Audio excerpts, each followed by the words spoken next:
Hello and welcome to The Game Changers.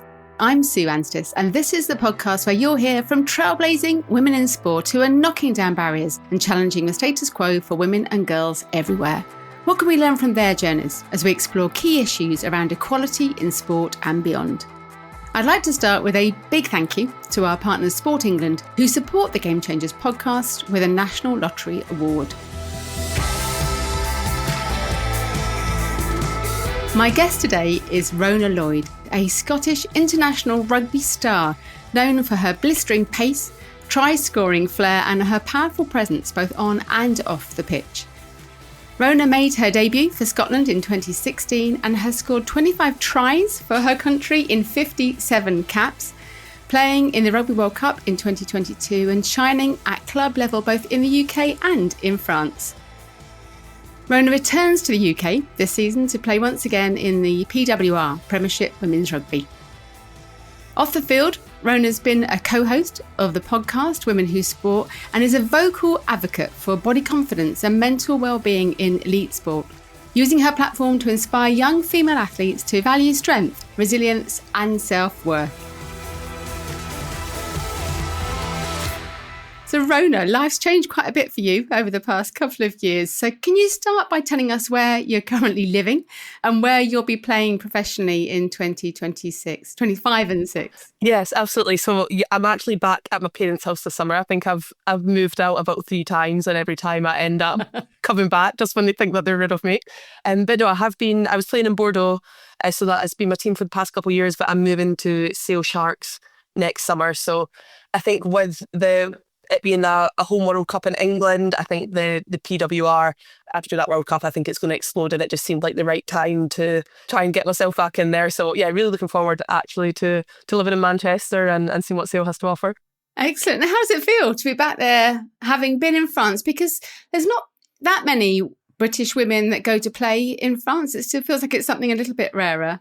Yeah, definitely. And I think when I first I went over from Loughborough Lightning 4 years ago, I didn't think that there was much difference between the French league and the English league, whereas I think kind of credit to the RFU, the English league has just absolutely exploded in the past couple of years, and it's such an exciting league now and definitely one that I want to play in. So it was kind of that motivated the switch back, and it felt like the right time for a change, although I did love my 4 years in Bordeaux.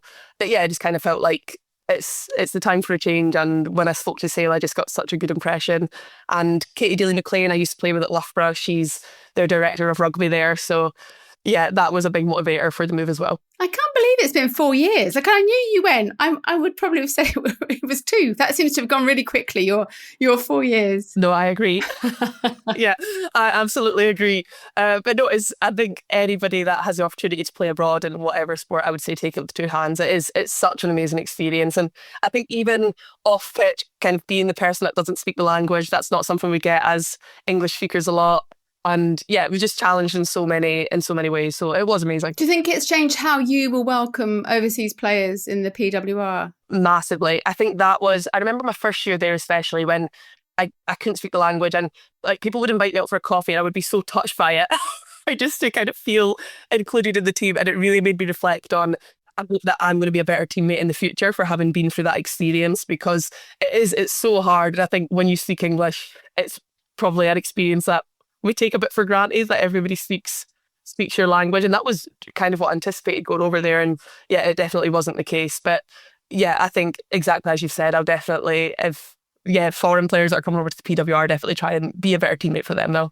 And you've talked positively about where the PWR is, as you say, that it's kind of really evolved in these last few years. But what were the biggest differences you saw in France in terms of that environment around the female game?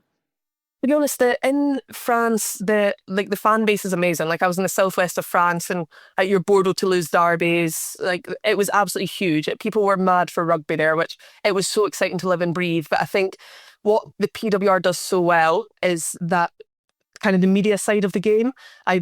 All the games are streamed now, and good quality streams. So then World Rugby are reposting the tries, whereas the French game, a lot of the time there's not a stream or video footage. It's one person with a camera. It's not good quality footage. So then World Rugby aren't resharing it, even though there's some of the best players in the world in that league. So yeah, I think that's definitely somewhere that the PWR has invested, and it's really paid off.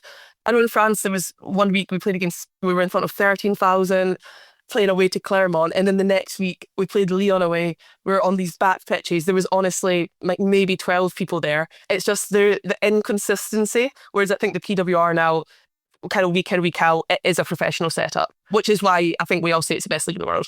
And it's interesting, isn't it? I think from the outside, we think it's always those massive crowds in France, like at every game. So I think that maybe that's a misperception that we've got too. Do you feel it's really positively impacted your playing? Has it changed your playing style or your mentality, your approach to playing out there?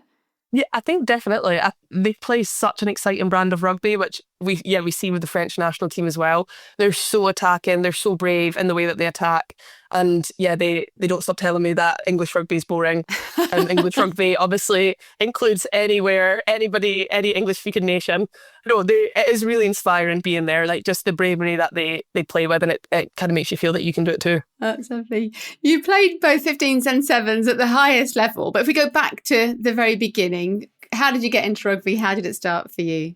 For me, it started at my school, Tynecastle High School. So I grew up in Edinburgh, and it was one of the Scotland women's players at the time, Sarah Quick. She was a director of rugby in the area, and she came and ran a tester session at my school, and I just absolutely loved it. And it was from there that she said, come along to Murrayfield Wanderers. So yeah, my first team was on the back pitches at Murrayfield.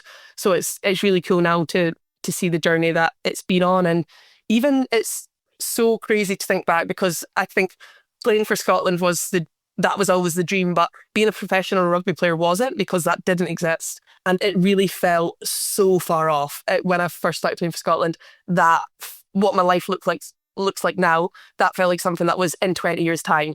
It didn't feel like something that I was going to get access to. So although it's still got a long way to go, I just feel so blessed to have been playing women's sport during this time where I think just year on year, season on season, in so many sports, it's just getting better and better and bigger. And yeah, it's been an amazing journey. I do often comment on that we are in this extraordinary period of change. Sometimes you're right in it, amongst it, and you see it. But even in you think about the last 5 years, last 10 years, just how much that change has happened. How old were you when you were at school? You say you started at school. How old were you then when you started? I was 12, 13. I think it was first, second year of school. Of high school. You've talked really openly about sort of teasing and stereotypes and some of your struggles around body image and mental health as a young person growing up. So why has it been important for you to speak out about that? For me, when I was at school, I was the only girl in my school that played rugby, and I went to a school in quite a challenging part of Edinburgh, and definitely being the girl there that played rugby just wasn't easy. And yeah, I remember having a really hard time at school, and it was people teasing me for playing rugby. And I feel like it's, when you talk about it now, it sounds so ridiculous because I'm so unbelievably proud of playing rugby, but definitely the time it was really difficult. When I think now and look back on kind of what my life looks like, there was a time that I was maybe 16, 17. I was kind of just involved with Scotland under 20s, and I was going to quit playing because I was having a really hard time at school. I definitely wasn't kind of proud to be doing something different. And it was a coach at the time actually that had said to me, like, look, just like stick at it until uni, like do your first year of uni rugby and see how you feel then. And I just cannot imagine what my life would look like now without rugby, like all the amazing places I've got to go. All my best friends are people I play rugby with. It's really driven my ambition. And I hate to think about how many girls miss out on that because of the dropout rate of sport that we see in girls in high school.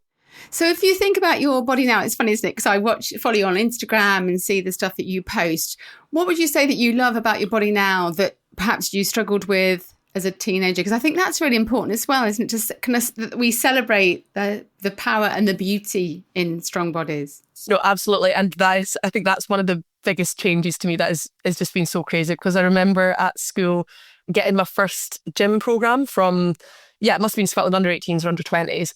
And the program that they gave me, it was literally like press ups, sit ups. It was all body weight stuff. And I didn't do it because I just had this thing of I didn't want to look like a man. And I was just obsessed with that, like not looking like a man, not looking masculine. But I just associated looking strong with looking masculine at that age. And I don't think it was helped by, it was a time that Instagram was still very new. It was in magazines, it would always kind of be supermodels that you would see, or the Kardashians or Love Island. It wasn't, we didn't have access to female athletes the way that we do now.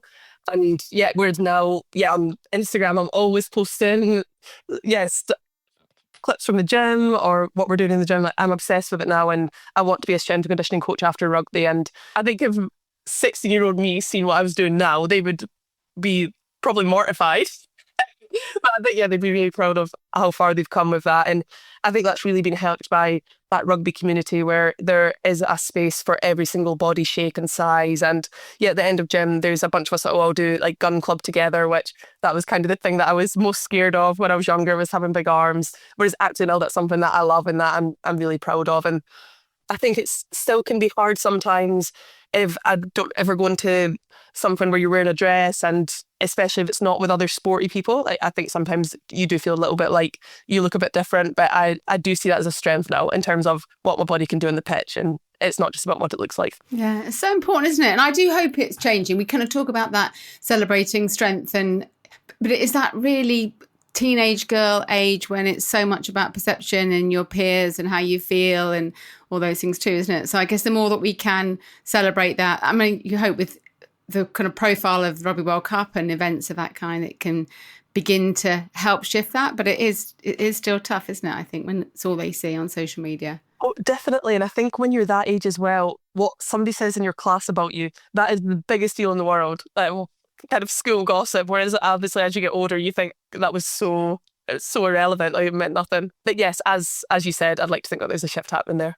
And you also excelled at basketball and at athletics. I think you were ranked in the top 100 for 60 metres in the UK at one point. So why did you choose rugby over those other sports, especially athletics? Because you've got to feel there was probably a more viable path at the time than, as you said, when you look back at rugby at the time, they didn't really feel like there was a professional opportunity. Yeah, I think I did. Growing up, yeah, athletics, rugby, basketball, kind of anything that they would let me do. I just love sport. And yeah, that athletics one definitely still haunts me. I think that's from like under 16s or something, but it always comes up, which I love. But I don't really know if I don't ever remember massively making a choice. Like, I think I came into athletics really late. I only started when I was maybe 14, 15, and I did quite well relatively in Scotland, but I don't think I was ever going to kind of make it there really.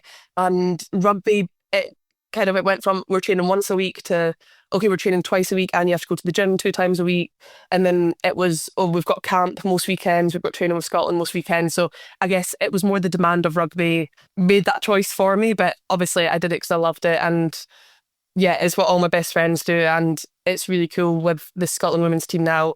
A lot of those girls I was playing with at under 18s, under 20s, we all came through together, which is, yeah, that journey's been amazing, and that was definitely kind of what pulled me into it, the people. And tell us about your first cap for Scotland. So what that felt like, when that was and what that felt like. Yeah, that was a very crazy time. So I think I was 18 or 19 at the time, and yeah, had been training with Scotland women, had done a couple camps before the Six Nations, but at that time, like now we'll be together for 3 weeks before the Six Nations. At that time, you were together for maybe 5 days. You didn't have a lot of time together, so it was quite hard to gauge where you were at relative to the squad, whereas now, well, when you have more time together, you can kind of pick up, okay, this is where I am in the pecking order a little bit. But yeah, I remember getting an email saying that, yeah, this was the team to face England, and I was at 11, and I was at a friend's house. Like, I was not anticipating that at all. Oh, wow. And just, yeah, being so emotional about it and calling my parents, and they definitely weren't expecting it either. Like, no, I got my first cap the same day as Lisa Thompson, who's, yeah, one of my best friends now, and yeah, we were 11 and 12, so it was, yeah, a hugely special day. And I remember that the game went so fast. We went in for half time, and I remember thinking, like, I feel like we've just come out here, but I think it was so overwhelming. And that time, yeah, when you're young, you really have no idea about what's coming next or what it means to play England. You just take your opportunities, and yeah, it was so special. And you've touched on how much things have changed since then, like about a decade or so. But what was it like, the setup? Obviously, as you said, you were in camp for less time, but what else was different, would you say, to what you're experiencing today? It was different in every single way. Like, it's almost hard to put into words. We would come together the day before a game. So if we played on the Friday night, we would meet on the Thursday.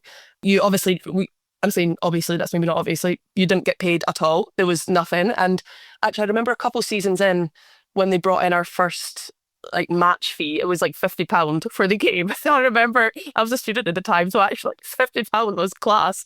I remember being absolutely buzzing about that, which is so funny because obviously we're always pushing for more. And yeah, it's quite humbling actually to think back to that time and think about how happy I was to be getting £50. I was just going to say, I spoke to Carla Ward last week for this series 2 on the football, and she said exactly the same. And she was a student, I think she was at Sheffield, and she got a match fee of 50 quid or whatever. And it was like, oh my God, that like proper money as a young student. Yeah. No, I was like, unreal.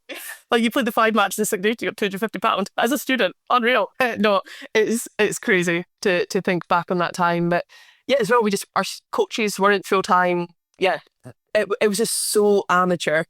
And yeah, there would be people playing, I don't know, you could be playing probably the 5th, 6th level of rugby in England or Scotland for the men, and you'd be getting a 50 quid match fee.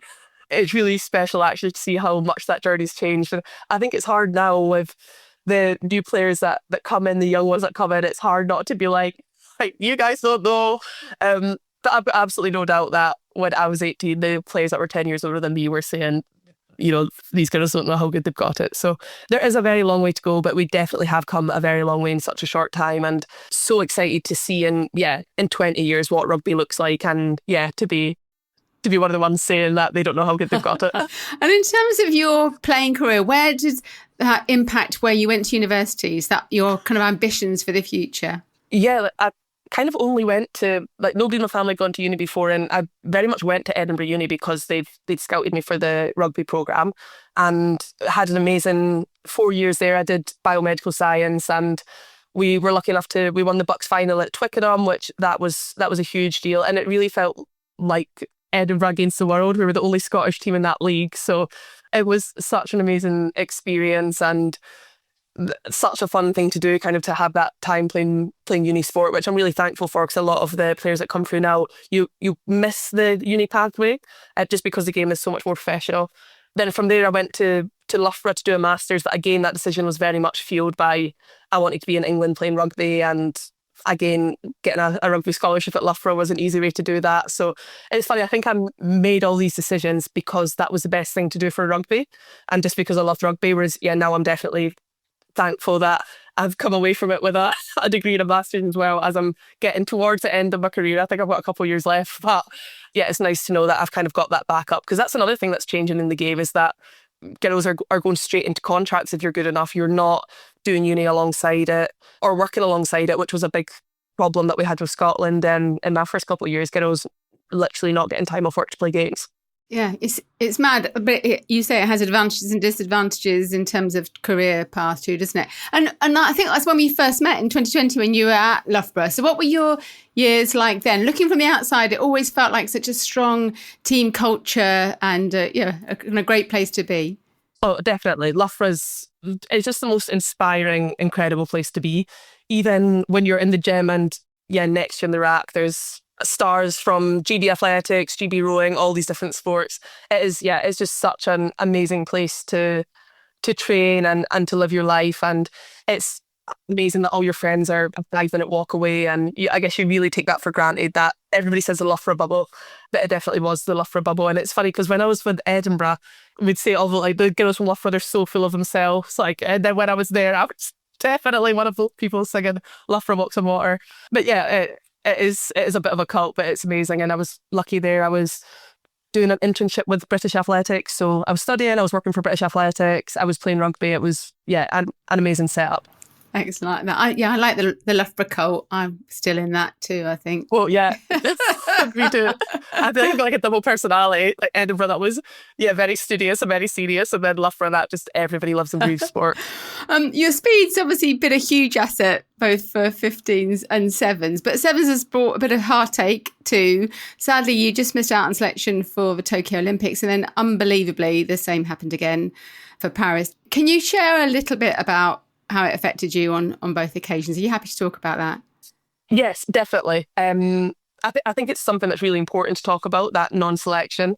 But I think Tokyo Olympic cycle, I missed out, and it was the coaches said to me that my defence wasn't good enough, which I think on reflection it was true. And they basically kind of made it my absolute goal that I wasn't going to let that happen again for Paris, and had made massive strides in my game in that area, and in the lead up to Paris was under the impression I was in a good place, and it was the non-selection to just hit me like an absolute bus. It was, I would never have taken selection for granted, but I'd been playing well in the World Series. There was definitely a lot of things that seemed to be pointing in the right direction. And I think rugby it's subjective, and that's really difficult. That it comes down a lot of the time to one man's opinion, and it wasn't in my favour. And I think the Paris non-selection, it was just hard to come to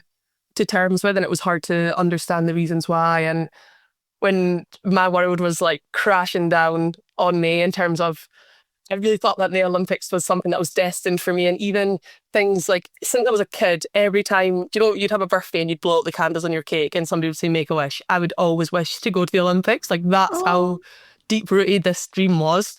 And yeah, then it was that realization of, I'm not doing another cycle. So it was that realization of, oh, that's not happening. And while you're dealing with that, you're in training with the team because you need to be there for injury cover. And that was extremely difficult.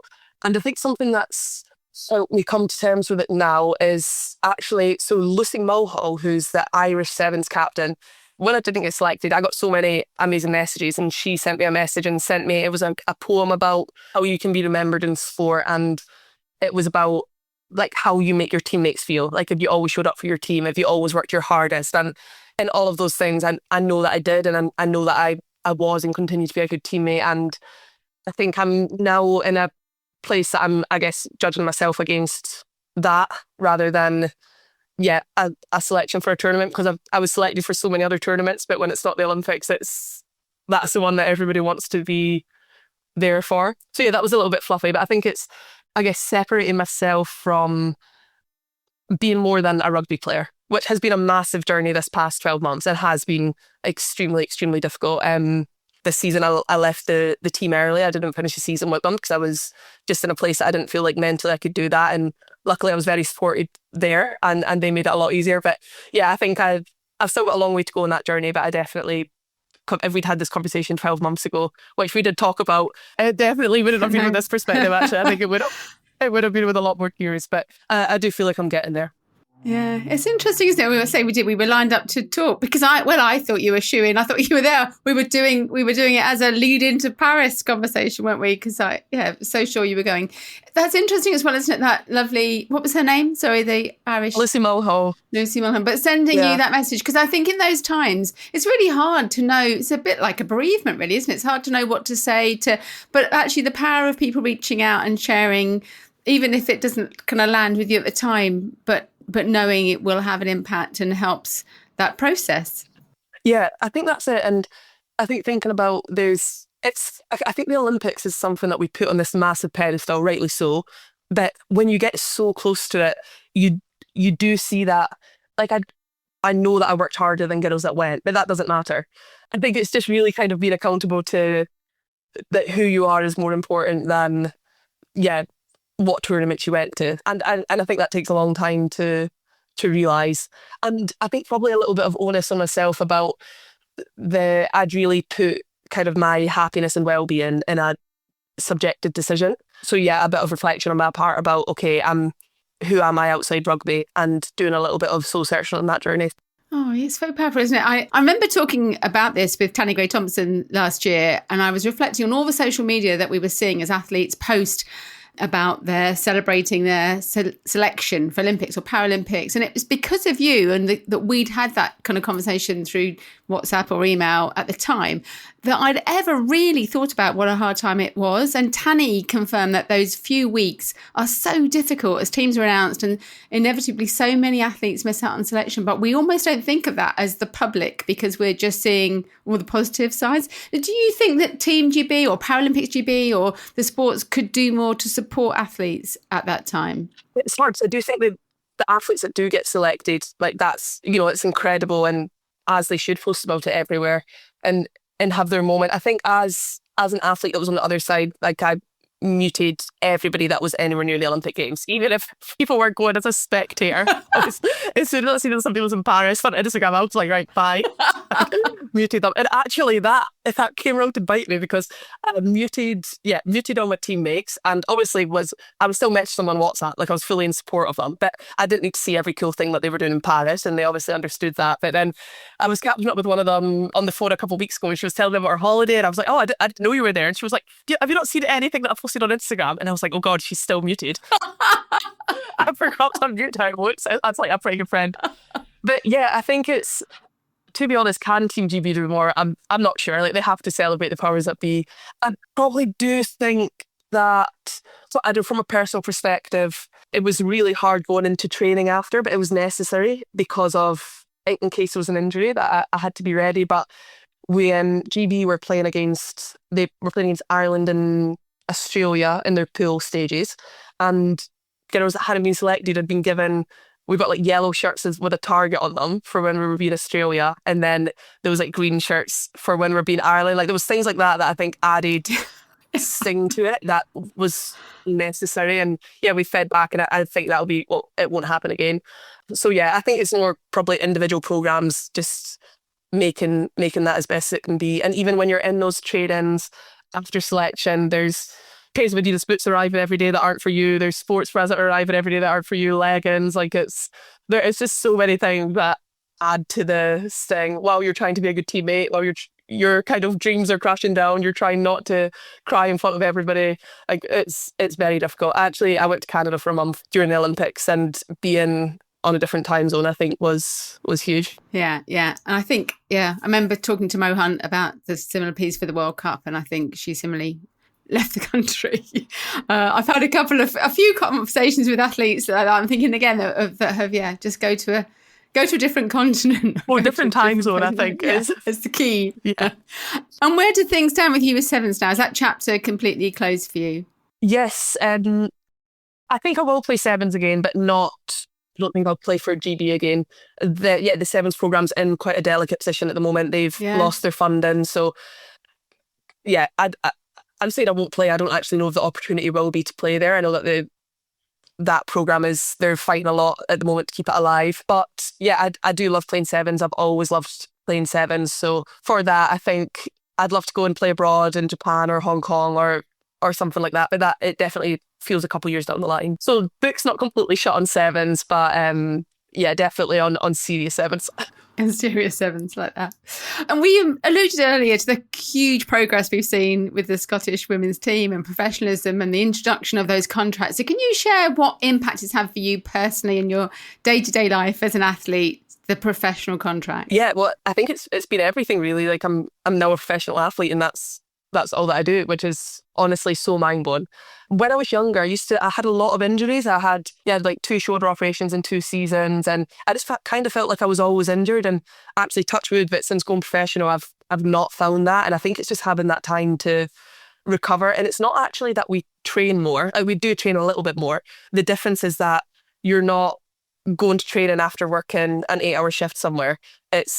You're just doing your training that day. So it really is the time for recovery that's made all the difference. And yeah, when I look back at, especially when I was at Loughborough, there was a while I was working this job. I was cleaning the tennis courts at Loughborough. Started at 5 a.m, finish at 2 p.m. I'd go straight to the gym. Our gym session started at 2 p.m.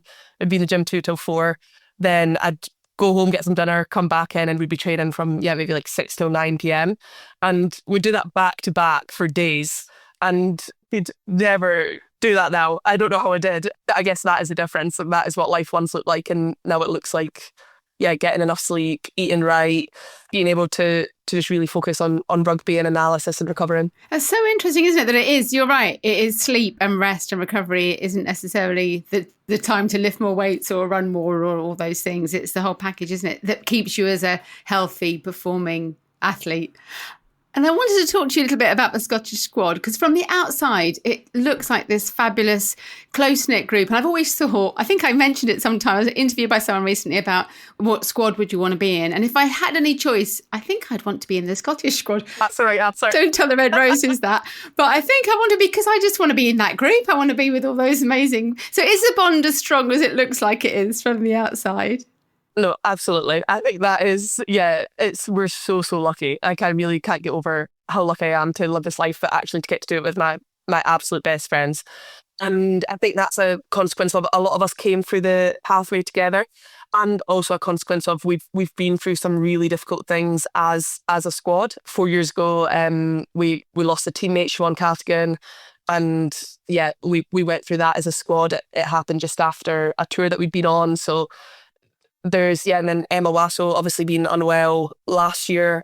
She's on the mend big time now and is hopefully going to be back in the Scotland squad soon. But we always talk about us being trauma bonded, but sometimes I think no, we're actually a little bit trauma bonded. But no, there's a lot of amazing girls in the squad, and we're all so proud to represent Scotland and to get to do that together. So I feel so lucky. Oh, that's lovely to hear. I was going to ask you about both of those issues and challenges and the impact it's had for you both as players on pitch but also off the pitch and as individuals too. It has been massively challenging.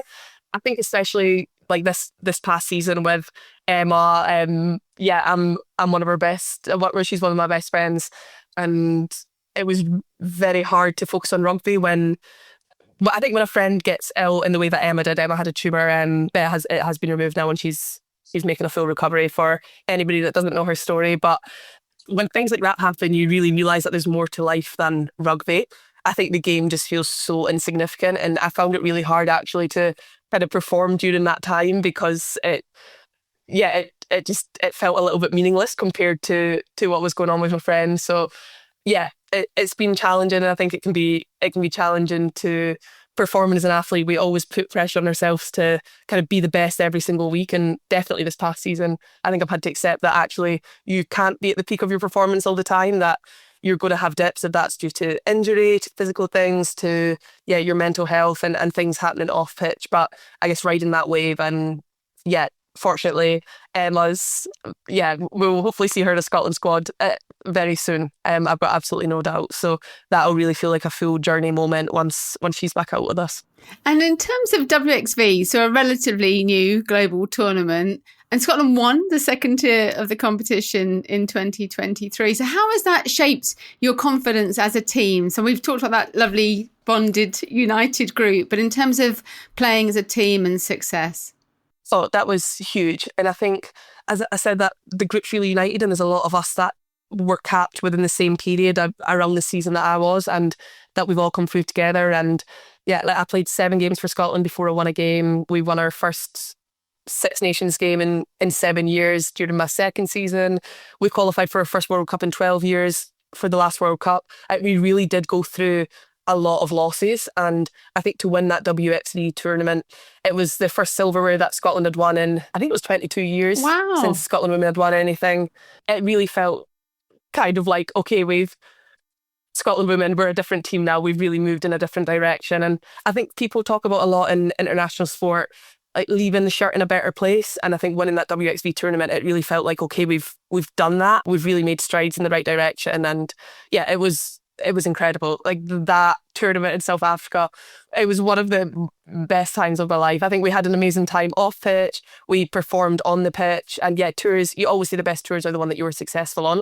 That was an amazing time. And we had when we were out there, our last game was on the Friday, and we didn't have flights home till the Monday, so it was a very good last weekend as well.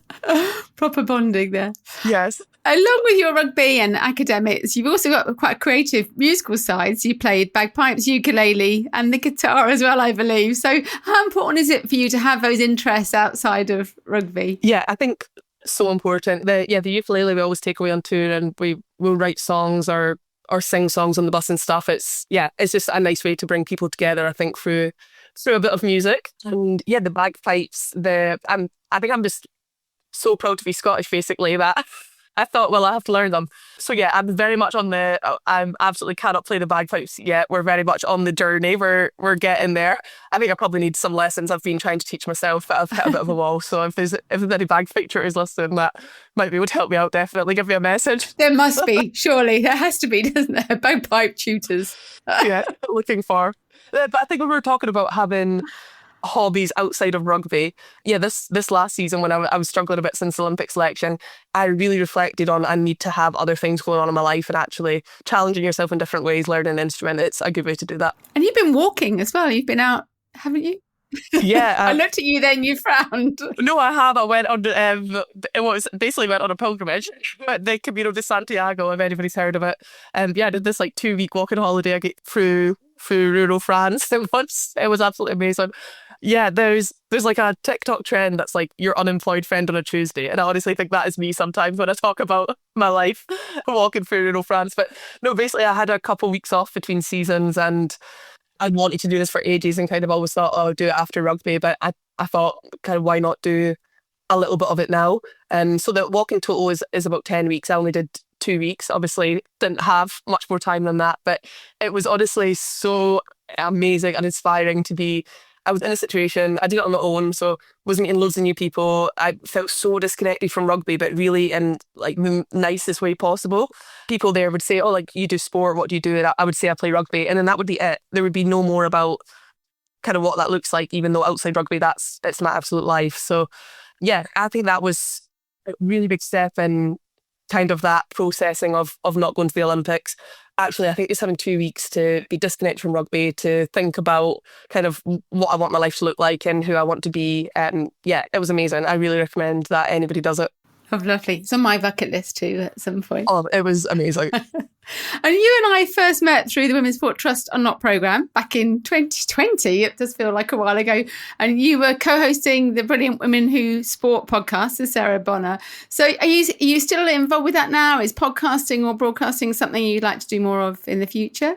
Yes, definitely. We've taken a little break from the podcast just in terms of our schedules with rugby were making it a little bit difficult, but we're hosting our first live event at the end of summer. Oh, brilliant. Before we go away, which I'm definitely going to chew your ear off about separately to this. But yeah, we're both still so passionate about the podcast. It's just trying to find the right time has proved a little bit difficult. But yeah, I think just invest in more time in things outside rugby. And when I was doing the podcast, I don't know if you feel the same, but I would always feel like at the end of a conversation, I would feel so inspired, or that I was thinking about something differently.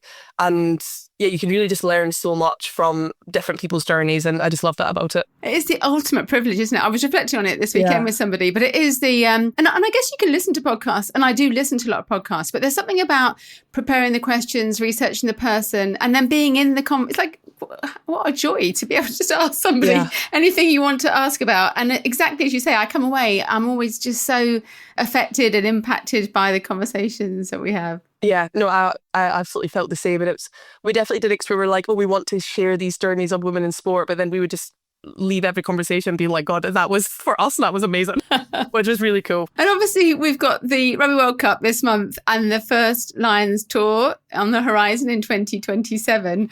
You're playing future still full of opportunity, and you said you hope to play for a few more years. But if you could look back now and pick a moment or a game that really stands out for you as the most memorable, what would that be? I think a tournament that really sticks in my head was we did Toulouse Sevens with Scotland. And at that time, Scotland weren't in the World Series, so we were an invitational team. And we had our first training session on the Tuesday, and the tournament was the Friday, Saturday, Sunday.